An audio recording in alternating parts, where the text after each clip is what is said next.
in the top running for the world title. There's a man, the legendary Bruce Ford, yet to win any money in the bareback riding. It's about to happen, guys. We're going to it. We're going to start with the Canadian Texas Cowboy. Denny McClanahan came to the national finals #1 a year ago. Struggled a little bit. Didn't make very money. In fact, made less than $10,000 over 10 rounds.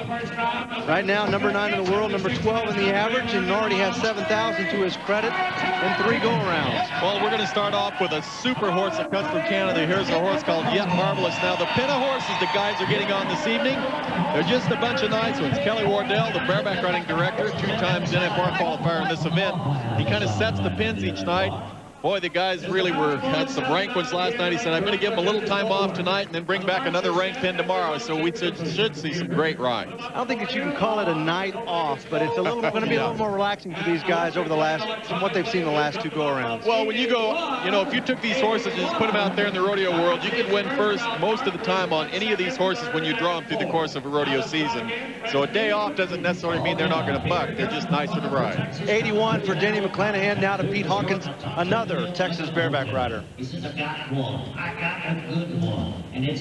one thing Kelly did mention to me when I was talking to him earlier, he said, we may see every ride marked above 80 tonight. So we'll see if he knows what he's talking about. That would be a phenomenal feat. We're off to a great start, though. McClanahan in there at 81. Goals are popping from Mesquite is the bronc tonight for Pete Hawkins, 24 years old, 2nd NFR for this cowboy. Well, great style right now. Look at Hawkins. Good extension of his feet into that riding hand just a little bit. One tiny mistake on the corner of that ride, and down he comes. That horse really brought him into that riding hand. And when that happens, you lose your leverage and keep, it's harder for you to keep your feet even. He had a little trouble with that left foot, maybe 1 jump, possibly 2. But right here, he is opened up and going for it. Super ride all in all, though, for Pete Hawkins. He'd like to see if that could happen again on right there, a little trouble, but not that much. And for Pete Hawkins, a 77. That moves him into 2nd place. Now to James Boudreau, also lives in Texas, 7th in the average, 12th in the world right now. Well, he's got a horse called Little Buck. Boudreau, I mentioned he came here with a broken leg. You saw the flank fall off that horse. Anytime that happens, what happens then is the cowboy has to make a qualified ride. Providing he does, he will receive a re-ride option, a score with an option of a re-ride. There's a good look at Jade Robinson, one of our Wrangler Pro officials. James Boudreau getting up and walking across. Now watch the flank strap. That's the strap that goes around the flanks of the horse. Right there, it falls off. So at that point in time, in the judge's mind, the guy still has to make a qualified ride. If he'd have fell off right after that before the 8 seconds, it would be no score, but he qualifies, so I'm sure he'll take the rerun. Chad Klein, good all-around cowboy, travels with Ty Murray. $7,800, ranked 7th in the world starting tonight. Yeah, look at here. This is why Chad Klein is here at the national finals. Like you mentioned, he travels with Ty. He works all 3 of the rough stock events, just like Ty Murray. He's an up-and-coming young star. His first trip to the national finals in the bareback riding. Ty's a pretty good guy to lean on, too, if you need guidance here. Of course, probably in the next year or so will become the richest all-time cowboy of all time. So sure, he lends a lot of expertise to Chad Klein. Well, the thing that's nice when you jump in with a guy like Ty Murray has so much expertise. Just like Ty would say when he jumped in with Cody Lambert earlier, it gave him that ability to learn how to enter, learn how to travel, and you don't make as many mistakes as a young rookie does. I'm sure it will help Chad. 80 points for the 25-year-old Klein. Cleve Schmidt now. Here's another young and upcoming star. Well, he's got his hands full now. Cleve's opened up. Cleve has won a little over $3,000 this week as this big bay horse really got it on right out of there. Here's a horse called Trey from the Ike Sankey string.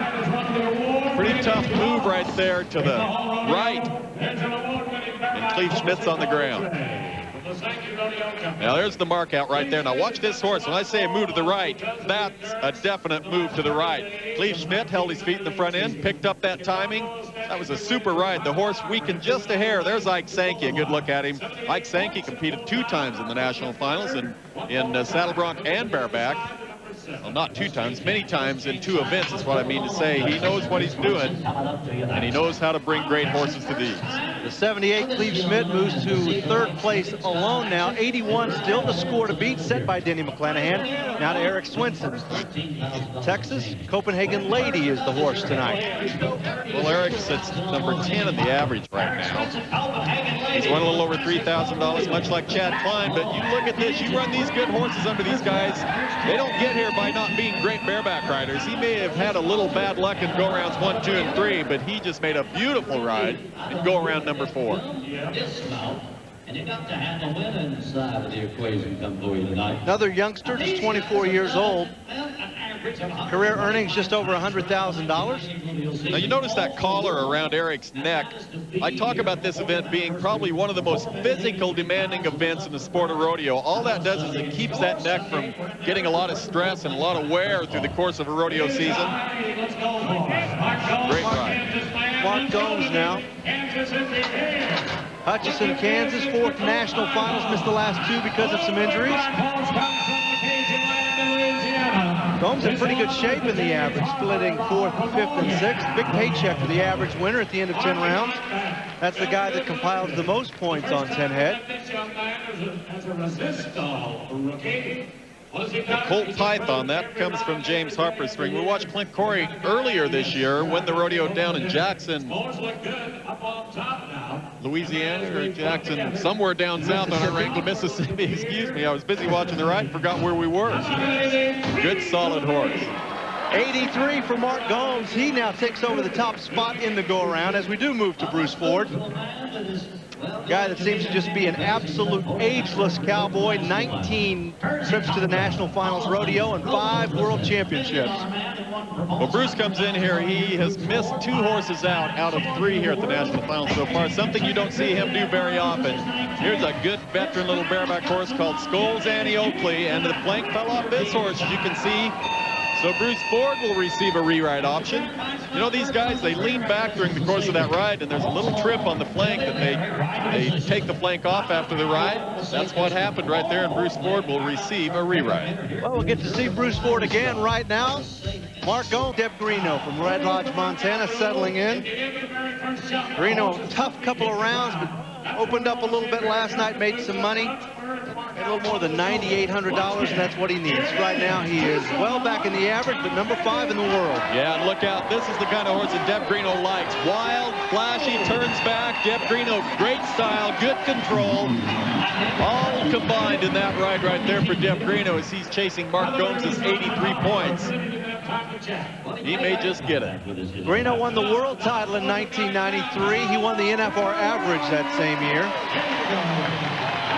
Boy, this little sorrel horse took him a little while to get set up. Once he did, he came around that corner. Greeno, not one mistake through the whole course of that ride. Repositions those feet high into the front end. That was pretty. Good score, not good enough for Greeno as he scores 80 points.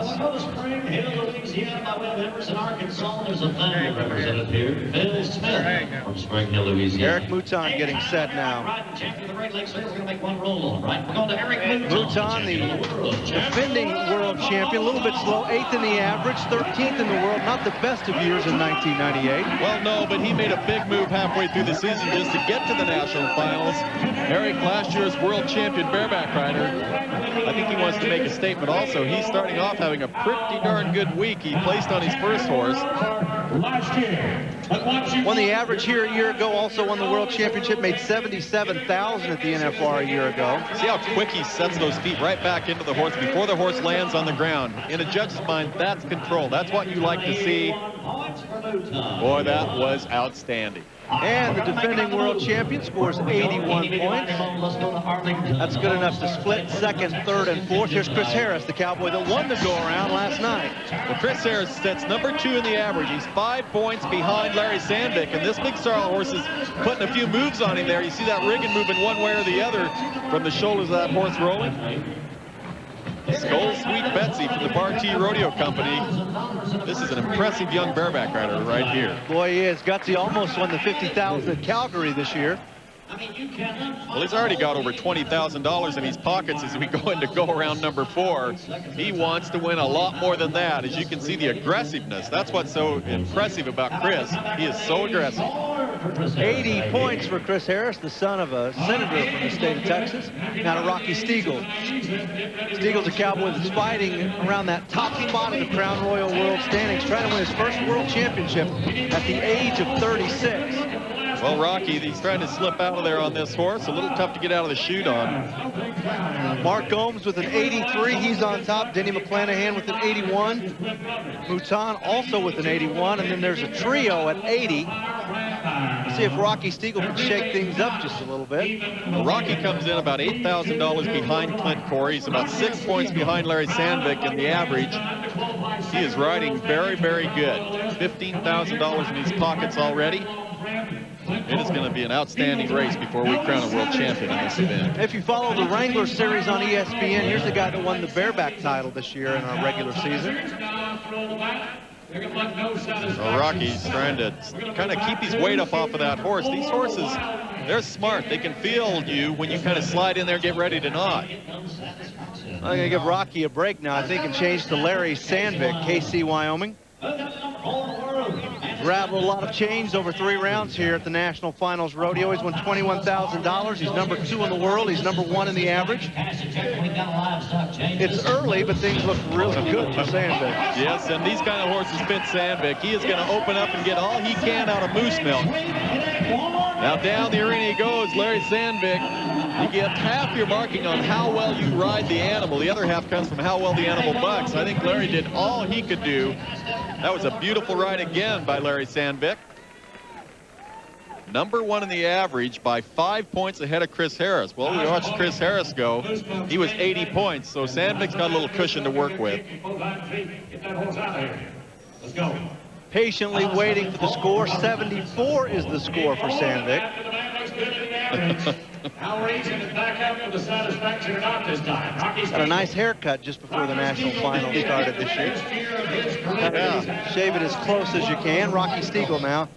One more time on no satisfaction. Well, Rocky again now. He's trying to slide up there. They're trying to get everything just set down just perfect. Well, you don't want to make a mistake and miss an animal out, not when you're trying to win a world title.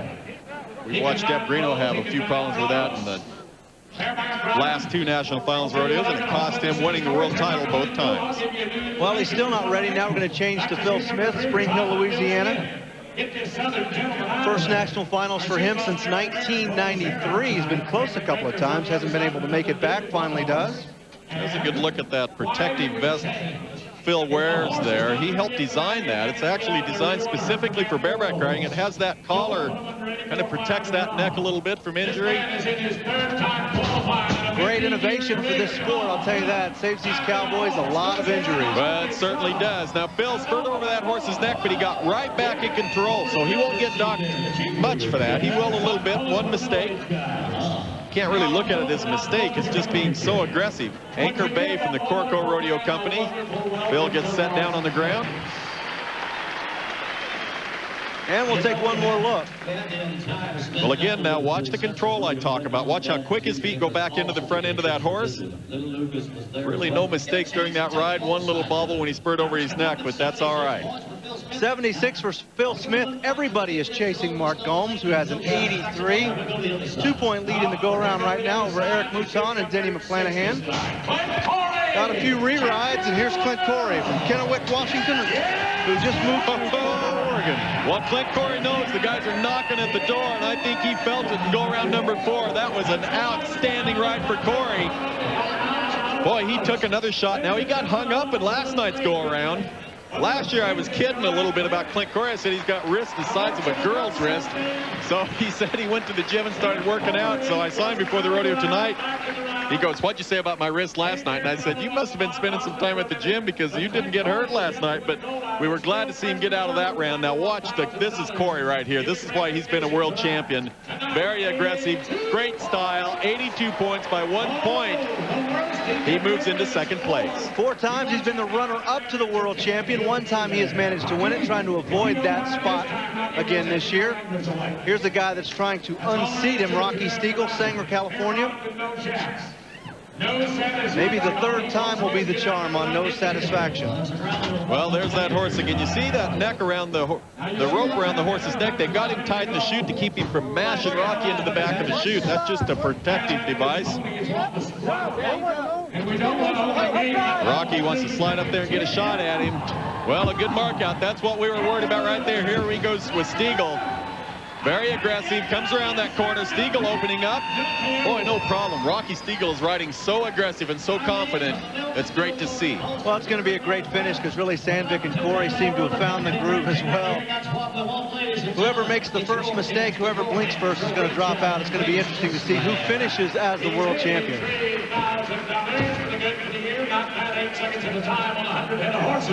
That's a pretty good average. Trying to beat Mark Gomes and an 83. That's got the lead right now here in round number 4. Not going to happen for Rocky Stiegel as he finishes up with a 76.